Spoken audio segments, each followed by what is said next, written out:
Bill, can you hear us? Yes, can you hear me? I can hear you too. Okay, thank you. All right, well, good evening, everyone, and welcome to this meeting of the Board of Directors for San Diego Community Power. It is November 17th, and on my watch, on my phone, I have 5:08. So I'm going to call this meeting to order and welcome you all here, and thank you for coming to our November meeting.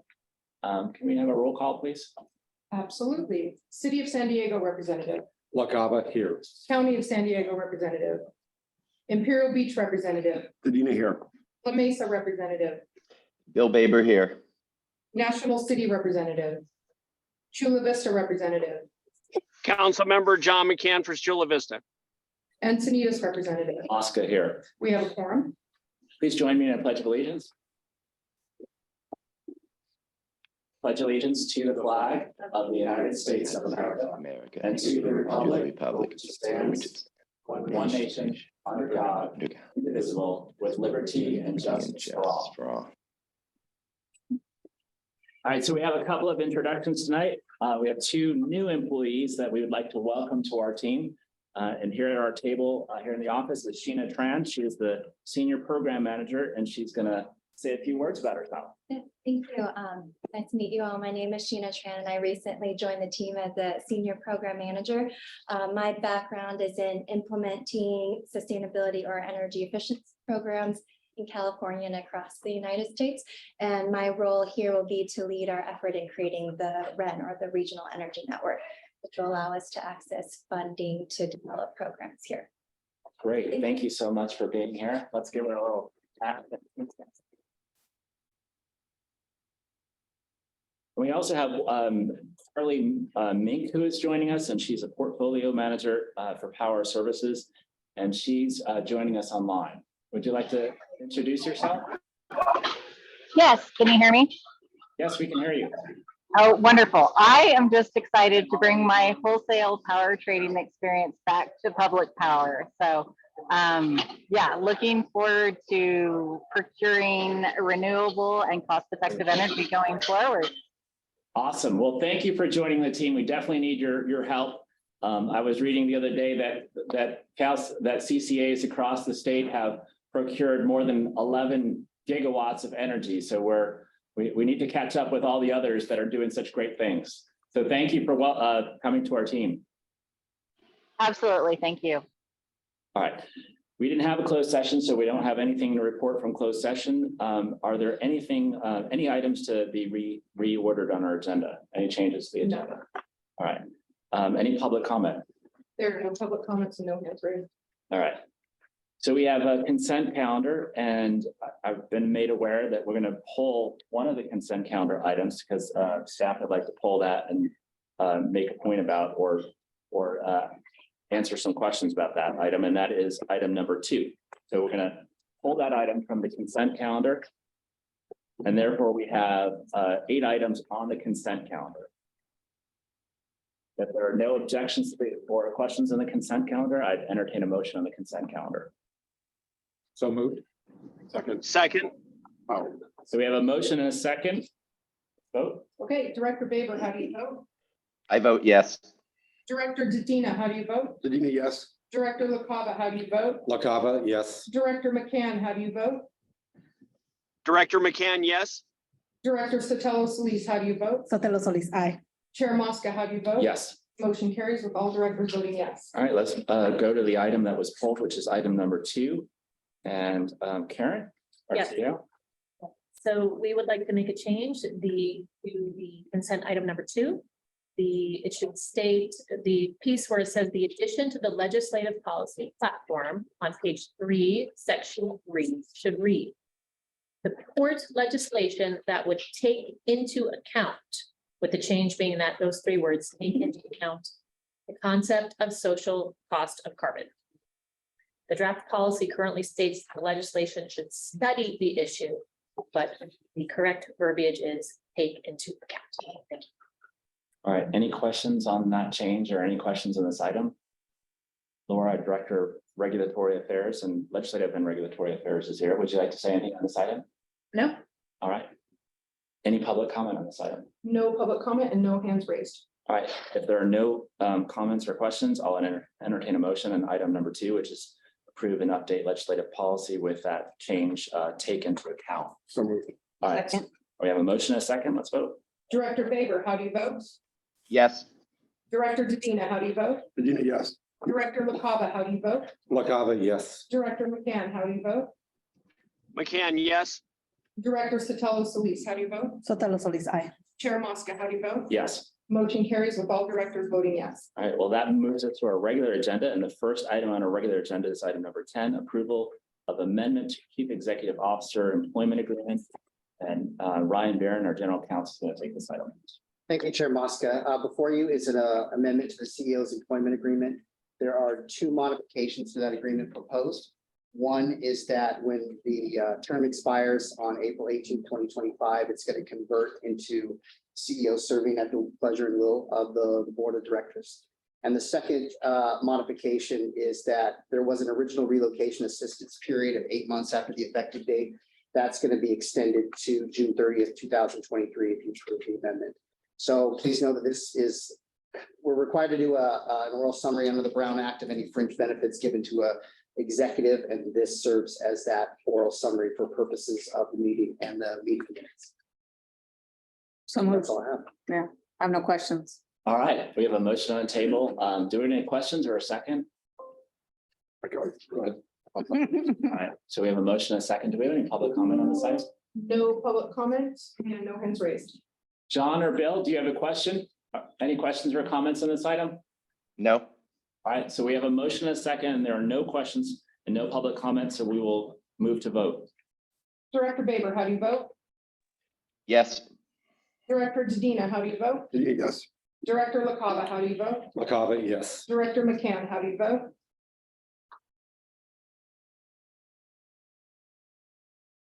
Director McCann, how do you vote?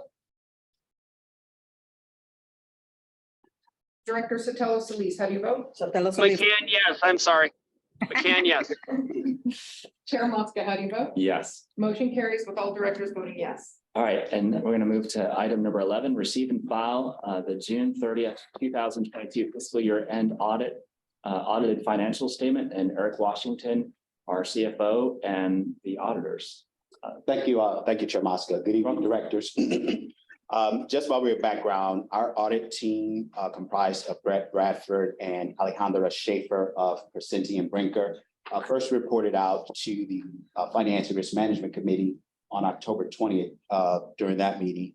Then the audit team presented a preliminary outcome from the audit results at our board meeting of October 27th. So they're back with us tonight to do the final report out with the auditor's final report and opinion to the financial statements. And with that, I will turn it over to Brett Bradford, the lead auditor for this project. Brett? Thank you, Dr. Washington. Okay, I was going to ask you, made use of the slides. Very good. Thank you very much for queuing those up. I will not bury the lead. Everything has turned out as expected and we've completed it this time. Do have a few brief slides to take us through. Please feel free to interrupt me with any questions along the way. And if you could advance the slide, please.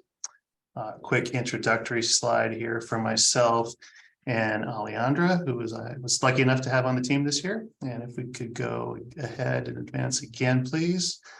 This should say that at this point, change the tense there, it is complete. And we have reported an unmodified opinion, which means based on our audit, the financial statements are materially accurate. That's the good and desired outcome. And also no significant deficiencies or material weakness in internal control noted. Also the good and desired outcome. We could advance, please. This slide just takes us through a few of the roles and responsibilities. Management is responsible for preparing the financial statements and establishing a system of internal controls. That's Dr. Washington and his team. And then the auditor is responsible for auditing the financial statements. And we do that by considering the risks of material misstatement in the financial statements, considering internal controls relevant to the financial statements, and performing tests of year-end balances based on the risk assessment, and evaluating adequacy of disclosures. San Diego's team drafts the financials too, which is great. That isn't always the case. So that is the preferred situation, because that's one more thing that allows us to maintain our independence throughout the process. So I just wanted to note that. You could advance one more slide, please. Thank you. Next couple of slides just take us through the significant areas of the audit. Revenue recognition is always important.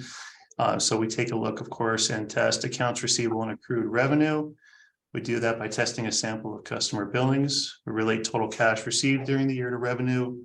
We look at cash received subsequent to year end to further support AR recorded at year end. And we review revenue recognition through year end and the method for determining accrued revenue. So that's revenue that has been earned but not yet billed at the end of the year, 6/30. Cash and securities, we send confirmations directly to financial institutions. And if you could advance, please. Accrued cost of electricity, that's the other side of the equation. On the cost side, again, we want to make sure that everything has been scooped up and recognized appropriately through year end to match with those revenues recognized. We look at supplier security. Take it. It's mine now. We look at supplier security deposits. We do that by reviewing contracts and determining completeness of amounts recorded. And then, of course, we look at debt and we send confirmations directly to lenders. And then, of course, we look at those financial statements I mentioned earlier and make sure they're complete, meaning has all the required disclosures in accordance with GAAP for governmental agencies, and also without bias, meaning there's no spin per se in there. That was all a good outcome as well. Could advance, please. So the next few slides just take us through some of our required communications under our auditing standards. Some of them sound a little bit redundant, but they're driven by the standards. There's only a few slides here. The significant accounting policies adopted by SDCP throughout the period's audit appeared appropriate and consistently applied. No alternative treatments of accounting principles for material items in the financial statements have been discussed with management. Advance, please. We did not propose any adjustments to the financial statements. And we did not identify any significant or unusual transactions or applications of accounting principles where a lack of authoritative guidance exists. That means we weren't going out on a limb in terms of interpreting any gap, and that it could have gone a different way in terms of the presentation of the financial statements. And if you could advance, please.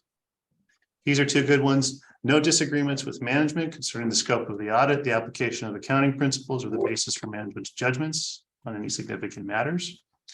And we have not encountered any difficulties in dealing with management during the performance of our audit. And if we could advance. That is the final slide. I'm happy, of course, to answer any questions. Any questions for the auditors? Joe. Just a couple, I think you heard these before. Brett, thank you for the presentation. Were you given access to all the information you needed to complete your audit? Yes, I was. And were you asked to make any changes to the audit? No. Okay. Like to double up. No, those are good. Those are good questions. What about recommendations in terms of controls? Any recommendations for staff, management, in terms of controls in the future? We really don't have any. Of course, we do. We are at 60,000 feet, so to speak, and that's how these audits are designed, with material, at keeping our observations and our opinion at the material level. One thing I'll note, we're always limited about saying good things. One thing that we like that's with many of the CCAs is the good separation of duties with respect to the various consultants and as well as the team in-house that you have in place, which helps to give us comfort. Separation of duties being one of the pillars of good internal controls. So sorry, long-winded way of saying no, we did not make any written recommendations. So a couple other agencies, boards that I sit on, we talk about risks, and the auditors will just kind of identify several risks that under the standards that you're supposed to identify. So yes. Did you do that with SDCP? Not that there are in fact risks, but that because of the situation, there could be risks? Right, so that's the significant areas of focus slide. And which means the risk areas. And so we do that. So there's a couple requirements there. Obviously, we're required to do a risk assessment. And then we're also required to communicate those risks to the board of directors, which we have we do that in written form as well. And then also we discussed it a bit in this presentation. So I can revisit those if you'd like. No, if there are no others beyond what you've already stated, and you stated it just in a softer way. Yes. All right. All right, in terms of other standards coming up, have you informed our board, our staff management about other GASB's standards or rulings that are coming up that we should prepare for? We've discussed that a bit. There's nothing big on the horizon, although I believe with GASB 87 that could become material in the future. So there is that one. But other than that, nothing that we see as having a direct impact on the numbers. Some of the GASBs that get rolled out from year to year are more just kind of consolidation and clarification and don't result in any changes in the way things have been recorded. Apologize. Sorry. Short answer is yes, and I'm not foreseeing any significant GASBs in the future. GASB 87 was the requirement to basically recognize operating leases on the balance sheet. So there is knowledge, and that is one that we have discussed there, but nothing else that would impact the way the financials are presented in a significant way. All right. Any other questions or comments? Director Baber or Director McCann? No comment. No comment. Thank you. Focus, receive and file the Do we- June 30th, 2022 fiscal year end audited financial statement. Do we receive and file, or do we have to certify, or what do we mention on The that? recommendation is to receive and file, correct? Yes, it's receive and file, and that's consistent with the recommendation from January. It does. We did a motion on that? So moved. All right, we have a motion then. All right, we have a motion. We have a first and a second. We have a motion on the table. Let's vote. Director Baber, how do you vote? Yes. Director Dedina, how do you vote? Yes. Director LaCava, how do you vote? LaCava, yes. Director McCann, how do you vote? Yes. Director Sotelo Solis, how do you vote? Aye. Chair Mosca, how do you vote? Yes. Motion carries with all directors voting yes. But I will, Dr. Washington, Yeah. reflect well on you and your team and all the good stuff you do. So thank you. Thank you.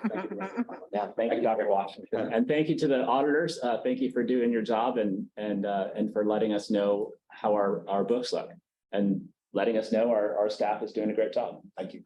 Thanks, Brett. Thanks, Holly. I'm on the risk committee. I just wanted to thank Dr. Washington and Karen. It's really been really rewarding and also just, I think, really nice to see an organization that is so fundamentally sound on the basics. And we had this same discussion in our city council meeting last night because our audit was perfect. And what it allows us to do is the work we need to do because nothing gets in the way. And that's the important thing. So I want to thank you and your team for making that possible. It's really, and also this board, it's really important and impressive and sets a good example for the region and the state. So thank you. Right. Exactly. You're here. All right. Anything else?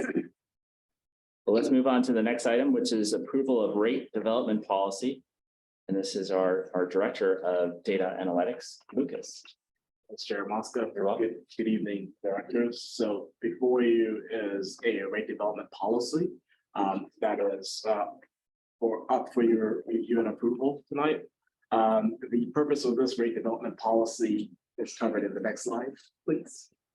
So this policy is meant to provide framework for the board and staff to ensure that our rate design and development process remains transparent, which is the cornerstone of how we're different from our incumbent IOU, fiscally responsible and centered on the customer. As a public not-for-profit agency, we must set rates to recover associated costs, purchase of power and operational costs at a minimum. And this policy will articulate the objectives of San Diego Community Power as an organization. Next slide, please. So in terms of what our objectives are and priorities, they are as follows. So cost recovery, obviously, the rates must be sufficient to recover all of our expenses, debt service, and other expenditure requirements. We also have to set rates that are in adherence with the reserve policy that the board approved in June of last year. The reserves piece actually allow for us to provide cover for unanticipated expenditure, secure favorable terms with vendors. Once we actually get investment grade credit rating, which then would translate to savings in terms of the favorable pricing that we can actually pass to our customers. I think based on the reserve policy that the board approved last year, allowing for us to have an objective of reserve building to help essentially to help us realize the strategic objective of getting an investment grade credit rating will allow for those savings to pass over to our customers. The next objective is the rate competitiveness and customer value. So assuming we hit cost recovery reserves, we can actually set rates that are competitive with the IOU and that provide customer value. And again, through the 3 rate setting that this board has already approved, it's evident that the rate competitiveness is a key component of what San Diego Community Power has to do as a not-for-profit organization. We're also looking at rate stability, and this again, it goes to what Lee and I hear from customers. Customers prefer and they wish to see stability as opposed to rates that are changing year over year, actually month over month or quarter after quarter. And so one of our key objective is to allow for us to set rates that are stable. And that actually helps with customers and their budget cycles, et cetera. We're also looking at an objective of maintaining equity among customers. This is actually important because various member agencies have come onto our service at various points in time. And as a function of that departing load mechanics, SDG&E assesses the power charge and difference adjustment charge, the PCIA, and we have to factor that PCIA in our rate setting process to ensure competitiveness. And the various mass enrollments occur with different PCIA charges. And so part of what this policy is going to allow for us to realize is the equity among customers. If the board remembers, last year, we as part of our rate setting process for 2022, we had to bifurcate rates to ensure that that equity piece was being realized for all customers, regardless of what phase they actually joined SDCP services in. We're also looking at rate structure, simplicity, and comparability. This piece is important because with every rate adjustment, either by us or SDG&E, we are required by the CPUC to publish a joint rate comparison. And so having an objective of setting rates that customers can easily understand and they can easily compare actually goes a long way in making sure that our customers are understanding of what plays out on their bills. We're also key on transparency. This again is definitely a difference maker in terms of how we approach our rate setting and our rate development policy vis-a-vis the incumbent IOU. The process of the IOU is, it goes to the CPUC, rather opaque, very prolonged, whereas for us, transparency is cornerstone simply because, we will bring the rates for board review, deliberation, and approval.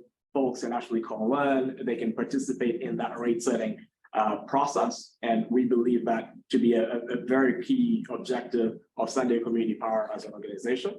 We're also looking at ways to avoid cost shifting between customer classes, various customers from different member agencies, et cetera, as part of our key objective in terms of our rate development policy mechanics. And last but not least, we will definitely at some point, once we get to steady state, go back and start exploring the concept of cost of service, which again will better align the other objectives to make sure that our rate development process is transparent, it is shy of avoiding cost shifting, et cetera, et cetera. Next slide, please. So this slide right here, and I apologize, we've tried to condense it as much as we can, but there's a lot going on in the rate landscape.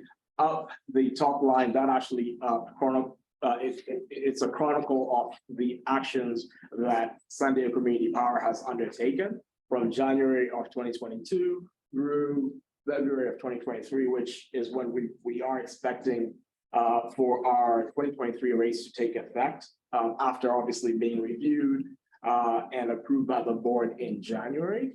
The line at the bottom corresponding to those similar months, these are the actions that SDG&E has undertaken in terms of the rate landscape for the upcoming year. So the ERA was filed in May of this year, and SDG&E had the June rate change, which we already previewed with the board early on in the summer. The SDG&E just filed the ERA update for November.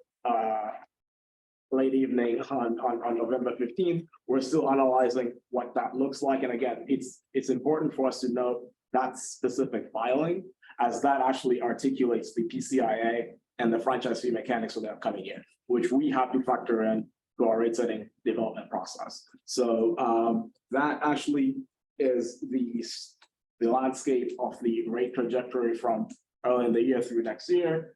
And that actually concludes my presentation for today. I'm happy to take any questions, comments, or additional feedback from the board.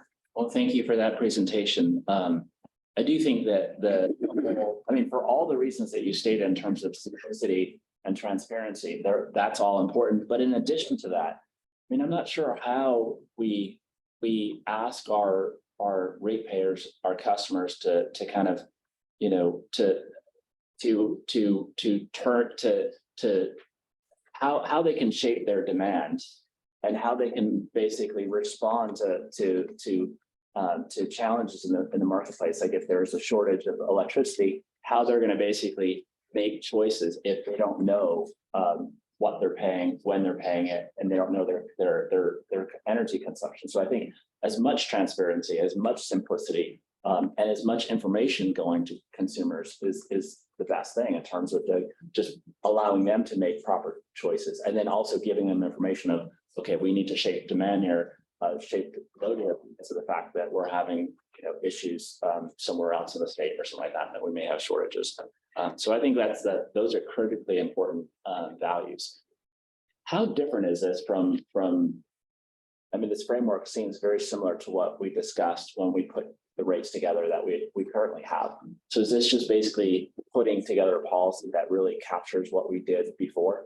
That's exactly it, Chair Lawson. All right. It's just codifying what the board has already been doing. All right. And it's certainly a balancing act. Because all of these values are critically important. But at some point they're, different moments, they're going to be some conflict that have to be resolved. So it's still, up to a future board to kind of decide which ones are most important at any one point in time. So any questions or comments? If I could, Chair. Yes. I think, and I shared it in my briefing, the avoidance of cost sharing. Now, there's a couple entities throughout the state, not necessarily in energy, but in water and trash, when the cost differential wasn't clearly defined to the end user, it produced lawsuits. So as much as we want to keep our attorneys, engaged, I think it's really important that we avoid that at all costs, that it equally be distributed cost rates, but also too that people know, hey, if we are going to increase, it's an upward trajectory for all and not just offset by one group. And because again, that'll mean a lot for us at the end of the day. And I'll just say the fact that transparency and customer service were brought up, I think that's very, very, very, very, very, very important. And simplicity is the key. Especially with our commercial customers, I think the point that you both are making, Lee and Lucas, about just stability and understanding of what the future holds. I think that a lot of times people will say, okay, well, you're cheaper now. Are you going to be cheaper in the future? What's going to happen, 2 years, 3 years, 4 years, 5 years down the line? people have choice. And so, but in addition to choice, I think that we have to demonstrate some level of stability going forward. Director Yeah, LaFava. I mean, this is only a policy that I don't want to get into the weeds too much, but the point of, we have multiple tiers because SDG&E has tiers, makes it easier for this transition period when we're converting people over. They can see I'm going from the same tier to the same tier, and whether that's something we will continue in the future. The base rate that we have where we could say we're cheaper and we're a better product, but as we increase the amount of renewable energies in there, whether our costs will be able to hold that below what SDG&E offers. That kind of bleeds a little bit into item 14, so I don't want to go too far in that. But I think it'll be interesting to hear how we actually apply the policy. But I really appreciate, Joe, Chair, that sometimes we create these policies, not everything is symbiotic, right? Sometimes you're going to make a hard choice on that forward, but I'm grateful we got a great staff that will really guide us through that conversation. So thank you. Yeah, I mean, it's clear to me that, I really think it's important that what I've seen is resiliency and adaptive strategy, because, what we're looking at as a future in a marketplace that hopefully with the climate bill, there's gonna be a lot more investment in this. I think, we're in a bumpy road, although we have been for a while. So, I think our capacity, right, to respond to our customers and be simple, but also just have that baseline understanding that we need to be resilient, and that's the ethos of this organization. But, we're dealing with energy, right, in this transition to different energy future. So anyway, did a great job so far. Yeah. So, Well done. who said it was supposed to be easy? Well, being that this is one of my last meetings, and it's on Director. Joe said it was Okay. Director Baber or McCann, do you have any comments or thoughts that you want to share? No comment. No comments. All right. All right, so we're looking for a motion on this, right? Yes. So let's, any further conversations? Do we have any public comment? No public comment, no hand raised. All right. Moved. So we have a motion on the table to approve staff representation. And we have a second by Director Dedina, and we will vote. Director Baber, how do you vote? Yes. Director Dedina, how do you vote? Yes. Director LaCava, how do you vote? LaCava, yes. Director McCann, how do you vote? McCann, yes. Director Sotelo Solis, how do you vote? Sotelo Solis, aye. Chair Mosca, how do you vote? Yes. Motion carries with all directors voting yes. All right, that's going to bring us to item number 13, appointment of presiding officer for December 2022 board meeting, and January 2023 board of directors meetings. So it doesn't come as a surprise, I hope, that I did not seek re-election to the Encinitas City Council, and that on December 13th, my successor will be sworn into office. So therefore, I will term off of all the boards that I sit on virtue of my position with the city of Encinitas. And our other colleague, Vice Chair Steve Padilla, is now Senator-elect Padilla, and he will be sworn into office, I believe, the first week in December. So we will be without a chair and a vice chair. And according to our JPA and our bylaws, the election doesn't occur until the first meeting in the new year. And so we will be without a chair for one meeting in 2022. And so what the proposal on the table is to elect a presiding officer for that December meeting, and then also to start the January meeting. And then when the new board members are seated, they can decide who their new officers are, since that's how the kind of bylaws and the JPA was written. And so do you have anything else to? No, you said it very well. All right. I don't need two items.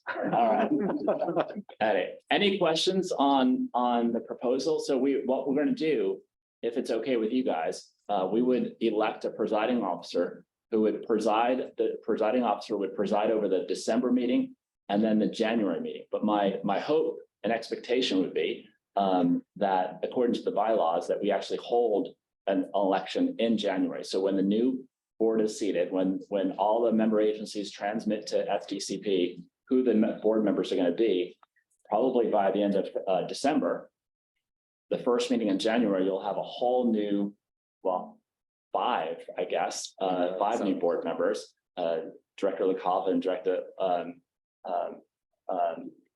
Lawson Reamer are coming back. And so we'll have two, and McCann.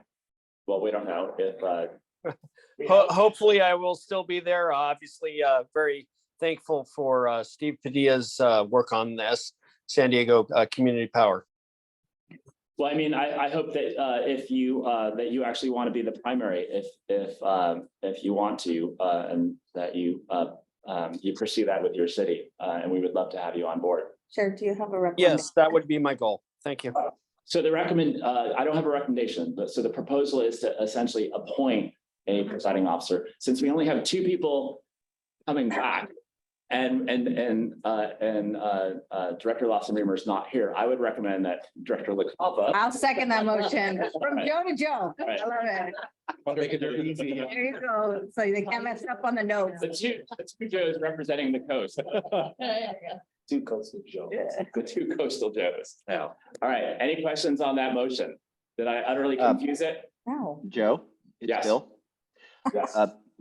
Just something you said, La Mesa doesn't have a second meeting in December, so I don't know if there'll be La Mesa representative at the January meeting, just foreshadowing that problem for you.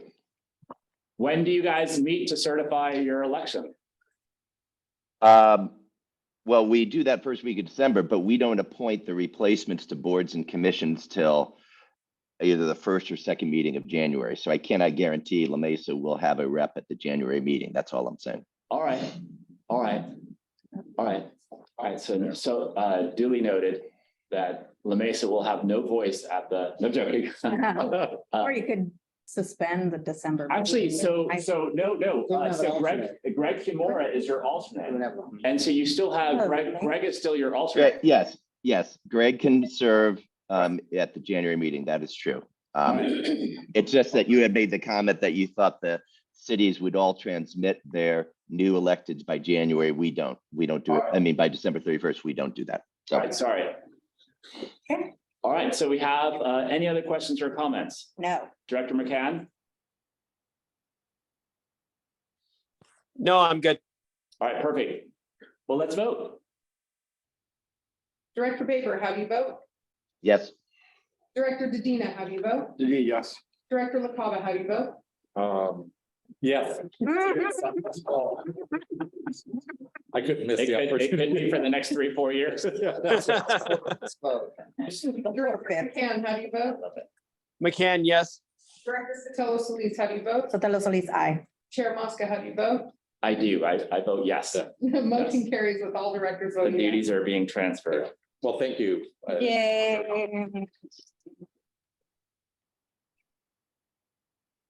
All right, so that brings us to almost nearly the end of our agenda. We have a report. So does that mean, is there a vice chair position? There's not a vice chair. Just position, chair. Yeah, the proposal was just presiding it, officer, okay. so that then his next board will I get it, okay. decide who their officers are. But I think that was the most important thing, is that somebody preside over the meeting. And also the ability of somebody to kind of be a sounding board for the CEO and for staff as well. So speaking of the CEO, we get to the report by the CEO, Karen Burns. Yes, thank you, and good evening. It's like. All right, so just some of our out and abouts. We sponsored the Doing Business for Good Summit at the Mujeres Brew House on November 4th. Todd Gloria attended as the keynote speaker, so it's good to catch up. Business for Good is an organization designed to equip San Diego business owners with the fundamentals they need to run a values-led organization and stay in business. And so in line with our values, we were happy to support them. Next slide. We completed part 3 of our 4-part Jedi training on Friday, November 4th with our trainers Tyrell and Tina up in the left corner there. Jedi, I love it. In this session, we discussed how a workplace that encourages equity, diversity, and inclusion can make our organization more successful, keep our team motivated. Our listening session was similar to a focus group, and it was a type of facilitated discussion with a group of people aimed at collecting information about their own experiences. Participants are sort of asked to talk about what they know, what they think, and sometimes answer specific questions about a topic. The team found it very valuable, and we look forward to our 4th and final session on December 2nd. Next slide. All right, on Saturday, November 5th, we sponsored the Lowrider event in National City, and our new CAC Vice Chair, Aida Castañeda, helped start this event, and she was a key organizer. We were happy to support as well. Next slide. So as this is our last board meeting with all of our existing board members, I want to take some time to reflect, look back at the past 6 months and look forward to the next 90 days to think about everything we've accomplished as a team. First and foremost, we completed our 3 to 5 year strategic plan. You all probably recall the process. Multiple staff meetings, multiple offsites, multiple iterations, multiple stakeholders. We are really proud of the mission, vision, values, and goals that emerged from this. Multiple efforts of getting it scheduled. Wow, right? Yeah. I think it took a year to schedule. And I'm so glad we were all persistent, because these are not shut away in a drawer like often they are. For us, these actually form how we think and what we do each and every day. They're very foundational. Also, in the first 60 days, I met with every member of our team, board members, executives, consultants, council, environmental members, and members of the CAC. And based on findings from that assessment, identified some gaps in alignment and worked with all of our team to reset our approach and ensure that all 3 legs of our stool were working together as one cohesive organization. In addition to our board, team, and CAC, I also had a lot of early stakeholder meetings, member agencies, environmental community, university staff, the mayor's office, various other stakeholders, all to establish and build these really, really important relationships that are going to help us as we realize our mission. We spent a lot of time on team building, developing our staffing plan, making sure we had processes in place to hire quickly, purposefully, thoughtfully, and effectively. As part of that plan, we brought in an HR consultant and hit the ground running to ensure that we were able to be on time and enhance our benefits without additional cost. While many internal structures were being established, the programs team was simultaneously developing our plan and launching our community power plan to solicit community feedback on what programs and plans would be the most interest to them, ultimately getting over 3,000 cleaned survey results. They also helped establish our own Connect partnership to save our residential customers energy and money, and we were able to launch it prior to the summer. Lastly, and perhaps of greatest significance, we completed the full enrollment of our founding 5-member agencies. None of this would have been possible without our HR consultant, Ignite, Lucas and the data analytics team, and Colin and Nelson from the programs team, and really and truly all of our teams working together. Thank you. Next slide. Then we looked at the next time period from August to October, which had a different theme, right? After establishing our new foundation, we began the process of scaling internally for growth, getting out into the community and setting the stage for a much more proactive approach to policy and ledger arena. First, we need to benchmark our salaries to ensure that we had an equitable and competitive compensation plan, which was the Mercer study, and make those adjustments. And with that and our hiring and onboarding processes developed in place, we were able to quickly hire. And for now, for example, we started out about 18 and we are now almost 30 strong in 4 months. Our power team is just one example, went from 2 to 7 people with the help of a talented recruiter. Financially, we will end the year well, as you just saw with the clean audit and higher than expected reserve balance. Further maintained a high level of opt-ins throughout our period, despite some challenges that we experienced in June. Externally, we wrapped up our CPP outreach, as mentioned, over 3,000 survey responses. We were able to start to get and continue our externally focused activities. Myself and others spoke on multiple panels. We were the title sponsor of various events. We attended a host of VIP events. We otherwise tried to get out and about in our communities and let folks know that STCP was there as a value-added present. We've also begun to better activate our partnerships and sponsorships, such as with the Padres, SD Wave, and SD Loyal. And in the midst of all this, by the way, we managed through an historic heat wave and also assisted the governor's office and the CAISO to reduce energy demand during critical peak hours across our member agency, being one of a collaborative group across the state to help with power with reduce and actually eliminate the power outages that may have happened. Lastly, we started to make real headway, at least I did, in understanding and being able to articulate, participate in the legislative and regulatory activities happening in CCA and Sacramento. And again, none of this would have been possible without Jen, Rachel, and Lee from our Marcom team, Eric and Tim from our finance team, Sebastian and Steven in our Reg and Ledge team, and Byron, Carlos, and Kenny in our power team. I want to thank them all for their great work. Next slide. This next slide kind of builds on the prior ones to give you a glimpse into the next 3 months and the key priorities we will anticipate. We are proactively exploring ways to ensure that San Diego has a seat at the clean energy federal funding and state funding table. We are exploring ways to secure third-party funding overall for our programs, for our DER resources, and for other opportunities. We have at least 3 to 4 new hires to make over the next 9 days, and we have already outgrown our current office space. We've adopted a hybrid and remote work policy and set up procedures that everyone knows and understands our expectations around flexibility and accountability. Also, in the coming weeks, Lucas and his team are actively planning for the enrollment of National City, an unincorporated county, which is no small feat and requires an enormous amount of coordination across many teams, as well as internal and external parties. In November, we have a big lift as relates to evaluating responses from a recent renewable RFO. About to begin the process of rate setting, which the new board will need to vote on in January. To get everyone up to speed, we have a majority, we've been developing a 5-hour board member orientation handbook, set of director-led presentations. We've invited our alternates, the staff, the general public, our CAC members to attend this public meeting so they can get up to speed on everything we are doing as well.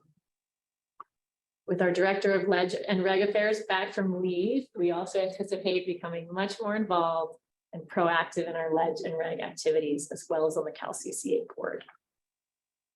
And you'll start to see as we build our team in the Marcom and Public Affairs Department, a strategic, targeted and specific approach to our sponsorships, our events, and our media relations. And lastly, we heard loud and clear through the CPP that energy bills and energy costs are of most concern to our customers, especially in our communities of concern. So as such, in the coming months, we are going to explore ways to reduce overall cost of power, which is the biggest lever we have to truly move the needle in this regard. And we've also begun work on our goal of procuring 250 megawatts of local infill commercial and or rooftop solar and storage. I got a new job posting for, we are hiring for a local renewable energy developer. Help us that. And again, none of this would have been possible without the great work coming from our finance team, our power team, our data and customer service team, from our com team, and our Ledge and Reg teams.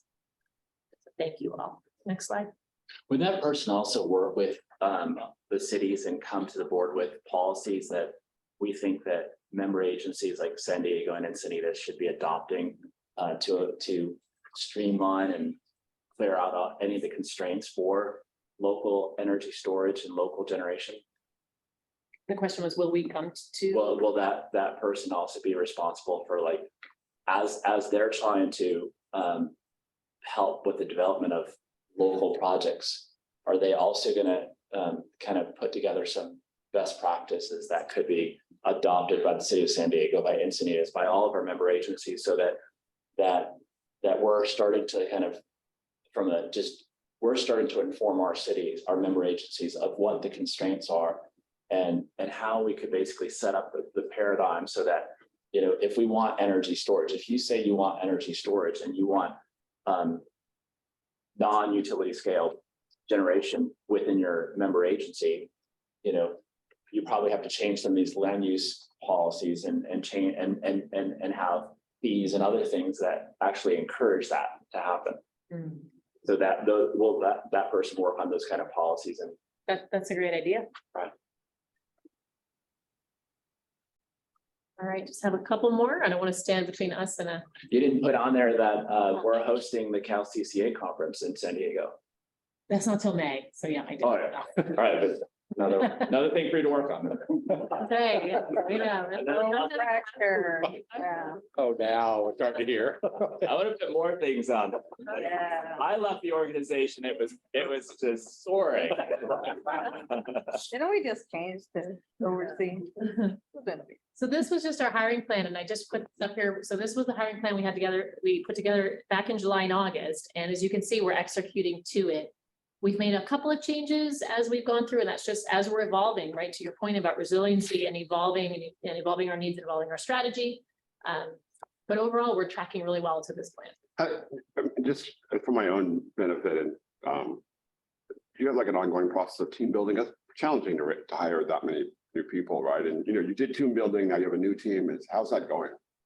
It's going well. We were just actually talking about having retreats by department. Right. And then sometime in the next 2 to 3 months, I didn't get this on yet, and then having an overall group team retreat. And then, of course, we'll have our annual strategic planning session, so that will tie in. So we're sort of thinking about how to do all that, because some of the teams are still in pretty dramatic motion. So, but yes, we have thought about that, and we think that would be a great idea. Yeah, I really appreciate that. You guys really invested. I think it's really important, obviously. So thanks. All right, last slide that I have is just, we are still hiring, as I mentioned, a local area developer, an IT sort of project coordinator, and a senior marketing manager up on deck. And we have hired our director of people who will start in January. And as you heard from our chairman tonight, a portfolio manager, Carly Mink, and on our power team, and a senior program manager in our programs team. Being that some of the core values that we have are equity and diversity, how would you say that, and I know that we're working with a consultant, but how would you say that consultant and we are basically doing it differently than folks have done in the past in terms of trying to get interest from folks that would not have ordinarily seen this as an opportunity for them? Well, I know that our recruiters aren't passive. They actively look deep and far and wide for candidates, and also locally where it makes sense to do so. And I think we're doing good. We're doing well. One thing I'd like to do is sort of set up where we are from a staffing perspective, like what we kind of look like now. One of these next board meetings, but it's really been about being thoughtful and purposeful, and being willing to take the time. So, one thing we did is we really set up all the processes so that we weren't fumbling around processes. We got all of that laid out nicely, and then so it could scale. So we could actually focus on looking carefully at candidates, looking how their skills could apply, making sure we're getting a great representative and reflective pool before we begin the hiring process. And we've been very thoughtful and purposeful about that. So I just have one last thing, which I'd just like to say thank you to this amazing board. I can't thank you guys enough for your passion, your dedication, your support, and your commitment and service to SCCP. Thanks to you today, we are almost 30 strong, over 700,000 accounts, building a strong brand, on the cusp of launching really impactful programs. So thank you so much. And that includes my management presentation. Yay. Whenever you have a management report, I always want to break. It's like a awkward thing. All right. Any questions for Karen? Director, go. Oh, I was just gonna say, I appreciate the fact that we now have a policy with remote work. And I appreciate the comment that you made. It's flexibility and accountability. As we transition, and rumor has it that February, the emergency order will be lifted, see what winter brings, right? But I think it's really important as a blossoming organization, we need to have that. We recognize what the workplace and what the workforce has been over the last 2.5 years, but moving forward, what we want to create for the future is essential. And I think that's really important. So I'm very proud to hear you say that, Karen. And, having been on the selection committee for the CEO, I think it speaks volumes to the expertise, knowledge, and skill set that this CEO is bringing to the table. So I want to thank you for your leadership here as part of the organization. And then, I mean, all of those accomplishments, heck yeah, that is something that should be a light shined on brightly, because not a lot of people understand what you have to do to get the ship moving. They see the ship, but they don't see, you know, everything that's powering, pun intended, right? But I think all the members of the staff, you know, definitely send the kudos down.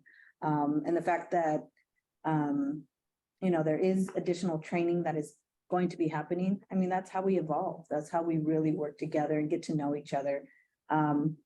You know, so I just want to give my congratulations and well done.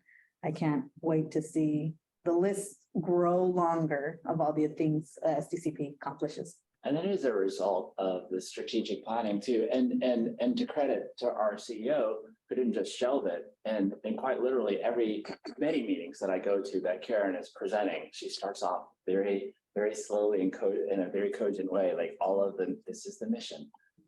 These are the values. And I think that's very much appreciated, because I think it's a living document, and it really is making a difference, and it helps us know that these are our goals, and staff are actually helping us achieve those goals for the organization. So, Here. yeah. All right, so now we're going to go to recognition of outgoing board members. We're not going to do 14? Do we have 14? It got pulled. It was continued to December. All right, so 14 yeah. was a board member initiated item, and 14 was moved to the December board meeting Got it. for Director LaCava to deal with. So now it's time for you to show me the door. Okay, All right, you're right. recognition of outgoing board members. Are you ready? Dun, dun, dun, dun. The first one up is Director Serge Dedina, Yeah. and we want to say thank you, Serge, if I can call you Serge, for everything you've done. Your city was You one don't of have to stand. what? You don't have to stand. Right, I'll sit down. No, actually, I'm standing because I'm like really hot sitting in this chair. Stand up. No, but really appreciate, you know, Imperial Beach was one of the first cities to kind of jump in with us to say that, you know, we're on board with forming, you know, a CCA, and really you guys have been inspirational in leadership from the very beginning. And you had big shoes to fill when Mark West left, but I think you filled them very well. And you brought it, he was kind of like a very tech geek.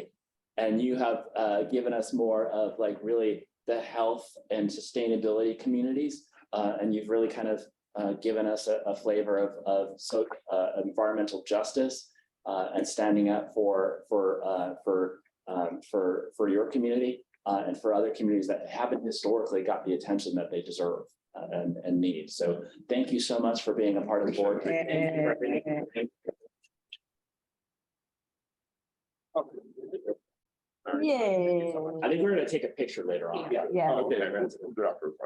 But I also love the fact that Serge is always, he's kind of a real big thinker. And he always like, it's always like, you know, keep this in mind, Joe, don't go down the rabbit hole. Like there's several of us when one time we had, I don't know if Monica Montgomery Stepp is coming, but I think at one time there were 4 of the 5 of us, plus the general counsel, 4 of the 5 were attorneys. And so we could quite literally, and then now Tara's an attorney as well. So we could quite literally go down the hole. And Serge was always, this is what the goal is. And he was really the one, you were really talking about strategic planning, talking about the culture of the organization from the very beginning. And so you were a big influence in doing that. In fact, the planner was a recommendation. Aw, yay. Yeah, thank you. Yay.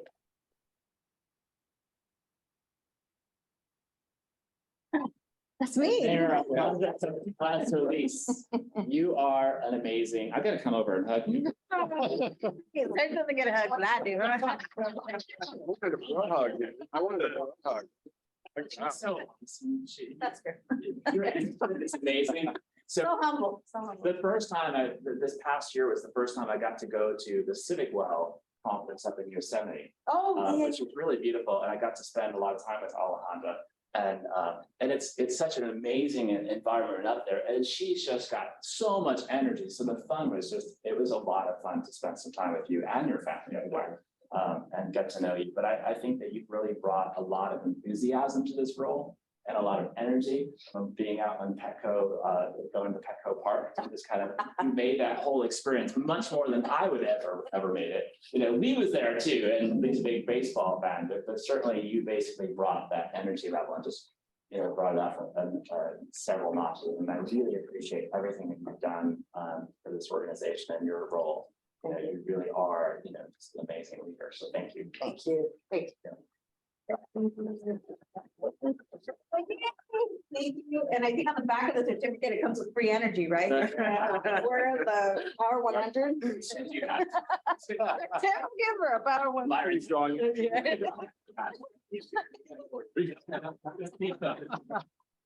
Well, thank you. Muchísimas gracias. Gracias. Next, oh my gosh, what do I say about this? Councilmember Baber. So this is the guy who actually talked many of the member agencies, founding member, talked many of the member agencies into creating this partnership, this joint powers authority. And in fact, he was critical. You know, a lot of the member agencies were all kind of doing their own little thing. Encinitas had a subcommittee, and I was on it with my mayor, who's now the senator-elect. And so hopefully she'll be doing a lot of good things for community choice energy at the state senate.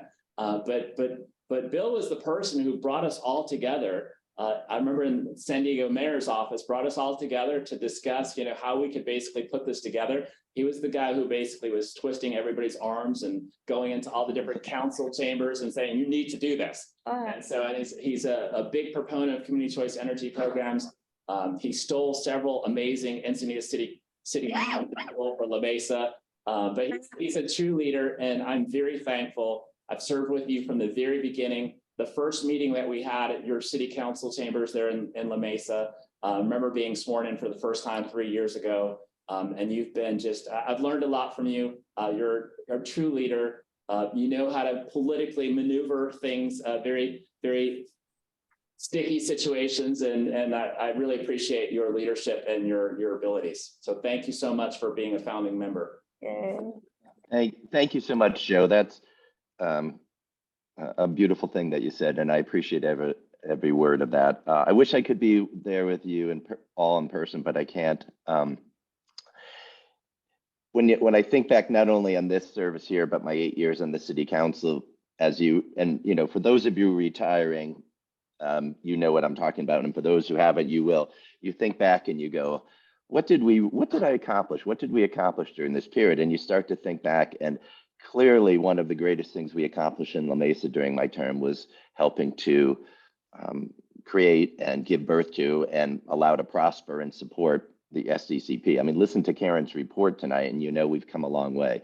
And it's nice when you serve in government and local government, you don't get paid much. You put in a lot of time to leave and think, yes, we made a difference. And SDCP is a shining example of how everybody at this table made a difference. And someday, Joe and everybody, we can tell our grandchildren that we helped create this. And I'm sure SDCP will be thriving in the future and will be very proud of it. So it's just an honor to serve with all of you. Thank you, Bill, and thank you for your service. And I understand that you already received the certificate. We have a picture with you. Oh. Yes. What everyone, I'll spoiler alert, there's going to be an important picture later, but I couldn't be there. So our crack team took my picture at the location, and I will be photoshopped in later. So through the wonders of technology, I will be in the picture because I showed up and had like, Joe, they had to take 30 shots of it to see what would work. But awesome. Bill, this is Serge. I just wanted to thank you. I know we hung out when we first got elected in Sacramento, and I was always really impressed with your commitment and passion and just really nice vision for city government. But also, I know Imperial Beach really appreciated your welcoming sort of support for our membership. And I know Mark really appreciated that. And I also appreciate your enthusiasm. And again, welcoming spirit. It's been really nice to have you on the board and see you help this organization grow. So thank you. And I Thank just, you. Joe, if I can just make a couple comments about the individual members that want to take all night, but if that's okay. Sure, go for it. Serge, you, when I think of all the people I served with, you and I served together here and we served together on Sandag. Right. You were always inspiration. You were always a no BS. You always cut to the chase.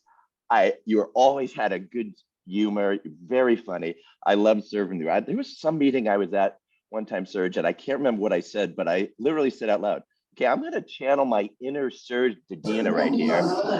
And then I just said something that was completely no BS. And I just thought, Serge lives within me. I'm proud of that. And then Alejandra, we served together here and we served together in League of Cities. You were always an inspiration because I thought, that woman does everything I do. Plus she's a mayor, plus she's got 3 kids. And I'm like, how does she do that? So every time I saw you, Alejandra, I thought, how does that woman accomplish all those things? You were an inspiration too. I have always loved working with you, Alejandra. love you too, Bill. And I wish Steve were here. Maybe he'll see the tape. But Steve Padilla was just so important to the formation of this. In the early days, he was like the rock of stability. He had wise counsel. He's going to be a great state senator. I'm so proud. And Steve, I'll see you again soon. And I'll tell you this in person, but I don't know if you'll ever see the tape. But Padilla really was sort of an unsung hero of how this thing got created. And Joe, I mean, you were basically our chair from the beginning. I don't know where we'd be without you. You took the helm of this and did such a great job. And you were always enjoyable to work with. And you always had the great heart for the organization. So I wish you wherever you go in life and your family and your kids, I know you'll be successful. And I hope we see each other again beyond this. But you are just a superstar here, Joe. Thank you. Thank you very much. Did I get everybody who's leaving? I think so. Yeah. Okay. All right.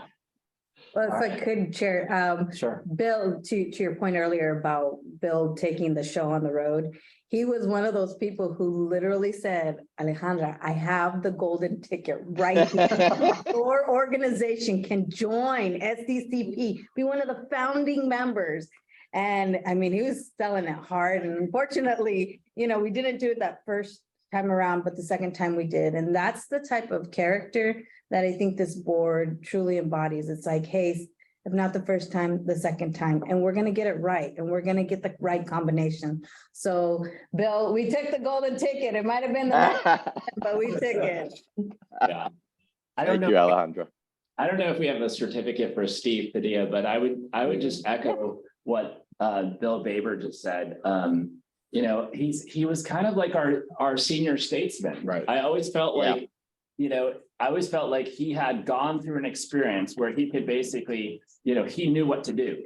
It was just ask Steve and had Steve not been the chair of the Coastal Commission at the same time that this chair came up, he may have been chair of the SDCP. Because I certainly defer to Steve, and Steve is a mentor of mine and an inspiration on so many levels. Just a trailblazer. What is he? The first LGBT mayor of San Diego County, I think. Okay. And one of the first big cities in the United States as well. But his advice was always just steady advice, where you just had this comfort in knowing that he's gone through something similar. And so, it's like you have to take his advice. I mean, this is the path forward. So it's he's a great role model and certainly just really important to the formation of this organization and inspiration to the organization. And even what Chula Vista itself, kind of the early kind of desire for something more than what existed in terms of a local IOU. I think it was really kind of inspirational to the formation of CCs.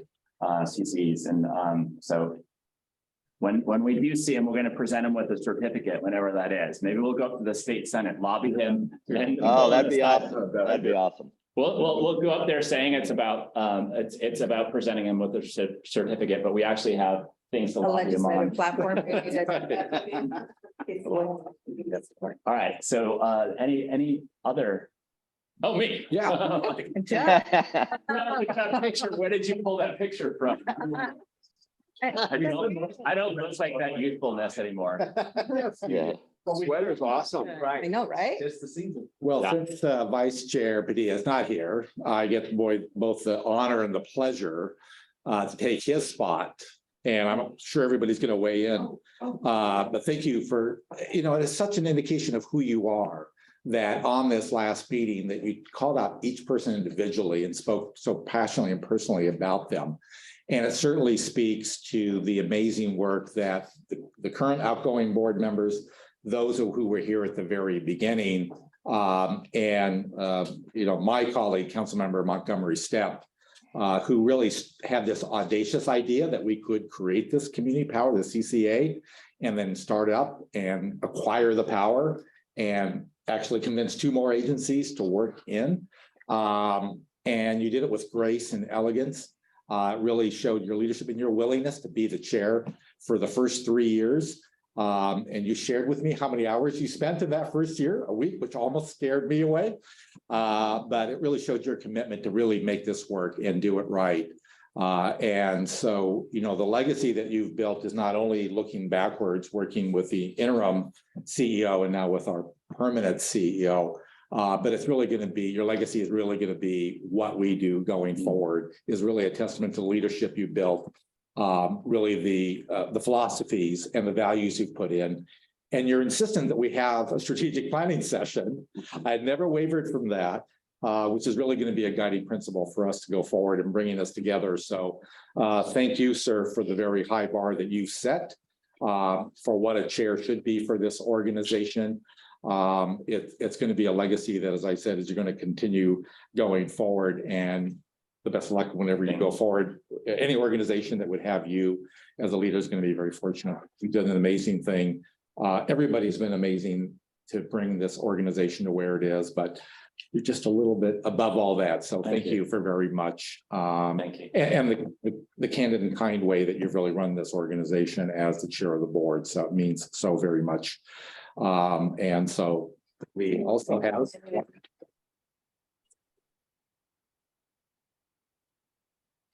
We can do the roast at the dinner, but if you want to, feel free to jump in. Yeah, I mean, so this is a culmination of, oh, Monica. Oh, my gosh. Oh, there he is. Hi, Monica. Wow. Wait, is Monica there? Yeah, she's here. She's here. Okay. You hear me? She thought you were gonna be here. That's why she came.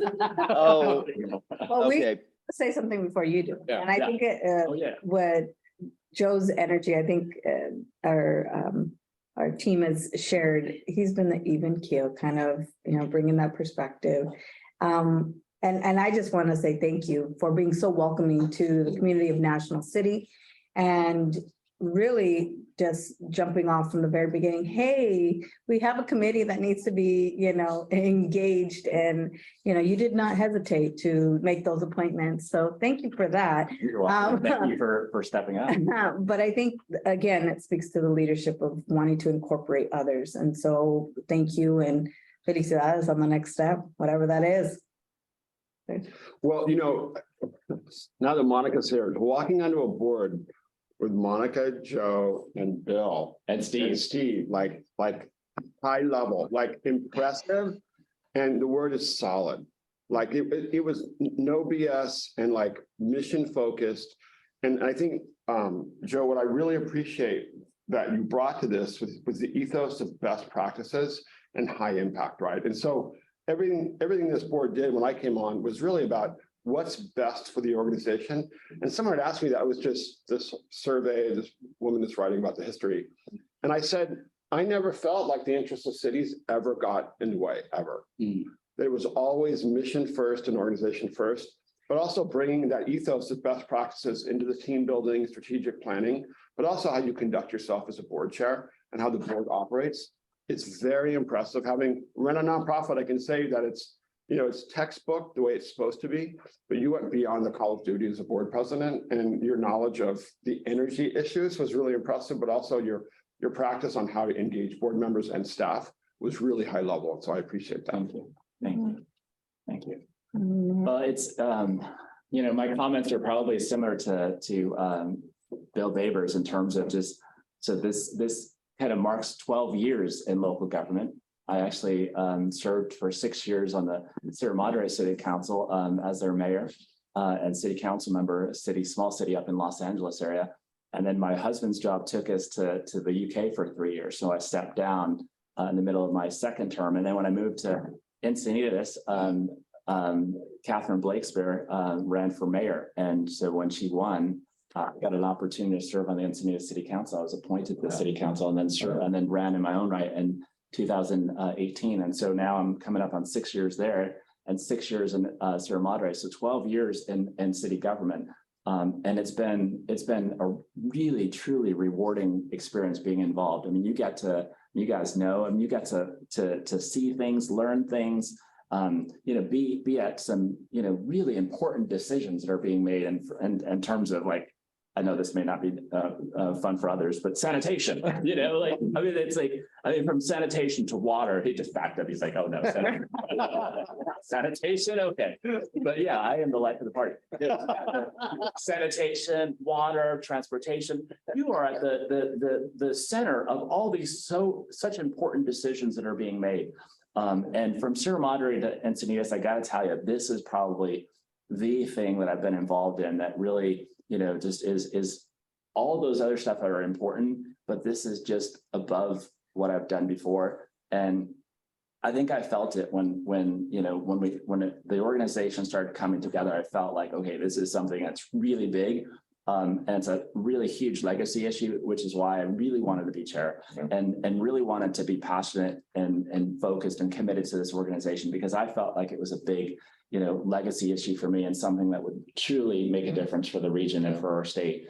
And so, and I think I'm right. And I think that, you know, in the future, this organization is just going to continue to soar and make a difference, not only within the electric sector, but within the building industry, within the transportation sector, and really help us combat a changing climate, which is not so good on life on this planet, as we're kind of listening to what's going on in Egypt right now. And so, so thank you, everybody, for today, for building this organization, and for what you're going to do in the future as well.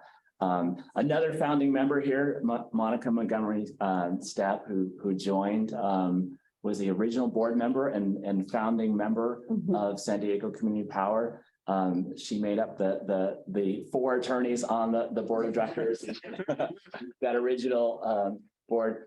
I always enjoyed working with you, and I was sad when you left, although Joe came on board. And I don't know if you caught it, but he's now our new presiding officer. We have this kind of presiding officer until the chair is selected. But it was kind of, Joe tells me nothing. but it's similar to what happened with me. So I gotta tell you, so I was kind of the initial interim, just like you, and then it went on for that. So this could happen with you. So, but thoroughly enjoyed working with you, and so sad that you left when you did. But you really added a lot to this organization, especially, you know, from your work on environmental justice and social justice. That was a voice that I think all of us were involved in it, but I think that you had much more of lived experience in a commitment to fighting that wasn't on the board, and so your voice was critically important, and I think really helped some of the early policies and early direction of the organization. And I think that when you look around the table now, and 30 staff members, I think that you see some of those values that you helped kind of lay down in the beginning, especially equity. We were just talking about some of the hiring and some of those values around how we basically, the organizations that are helping us recruit, where we put up those solicitations and recruitments, and how we actually view folks that are applying for those positions. I think a lot of that came from the early DNA that we kind of laid down. So thank you so much for being here, and thank you. Hey, Joe, can I say something about Monica? Yes, absolutely. Oh, Monica, I didn't see you in the, I'm sorry I missed you when I talked. You were, I had really enjoyed working with you. You were amazing. And it was an honor. And every meeting I was in and you were smiling, I I enjoyed it. I guess, let me say something to Mr. LaCava on behalf of Monica. One of the greatest things, no, it's, Mr. LaCava, it's a cautionary tale. When we created this, one of the big concerns among the 4 smaller cities would be that city of San Diego would overpower us. I mean, just based on their volume of the citizens and the load they could.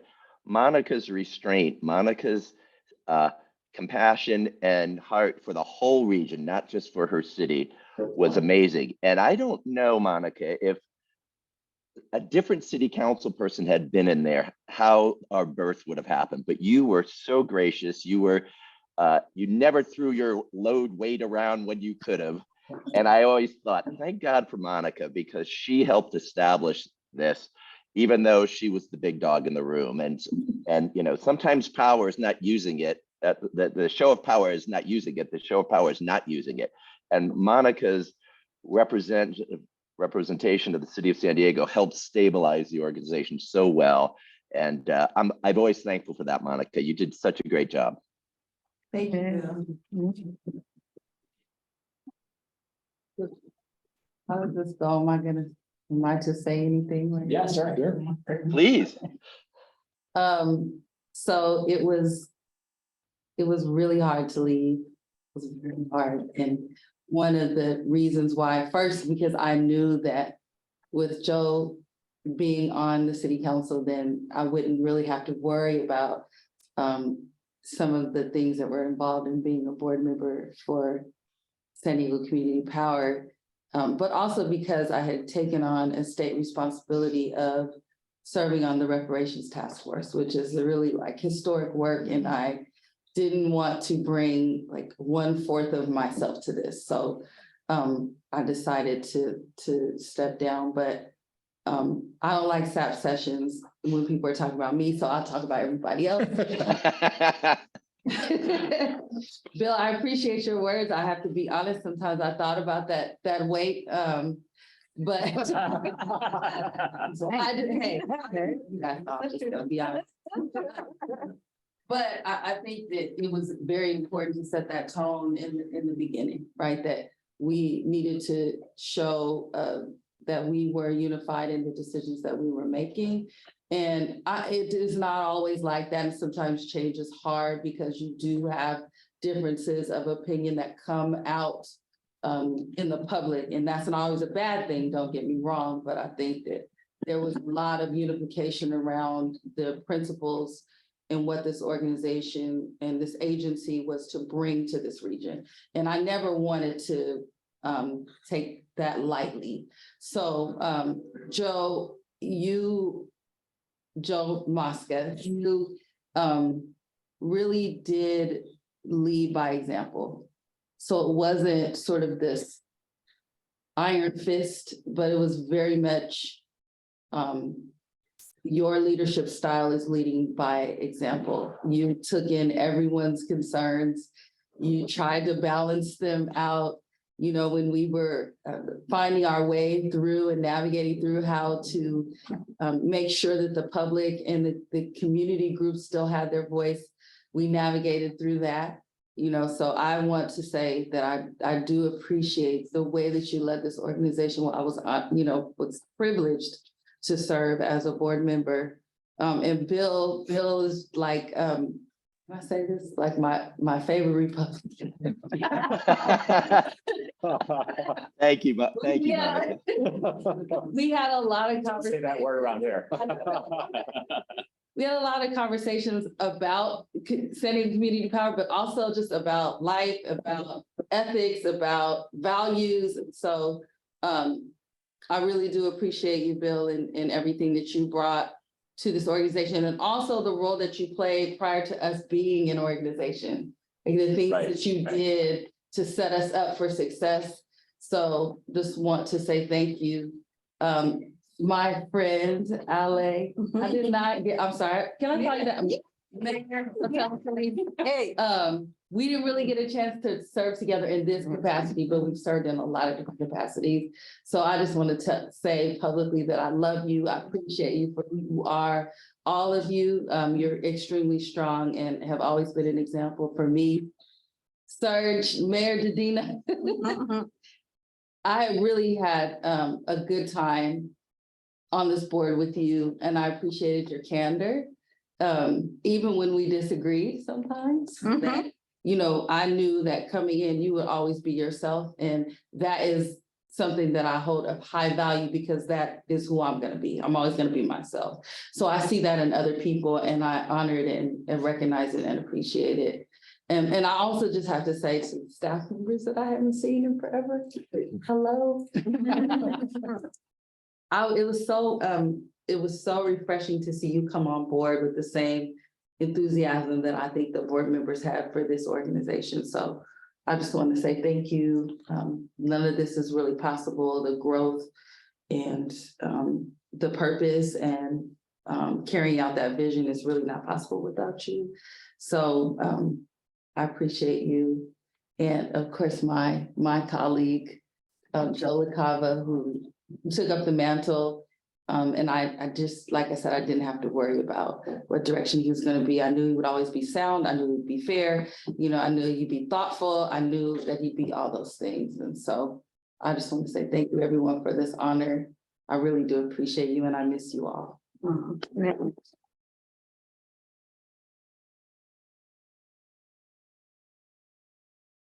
All right. So now it's a report by general counsel.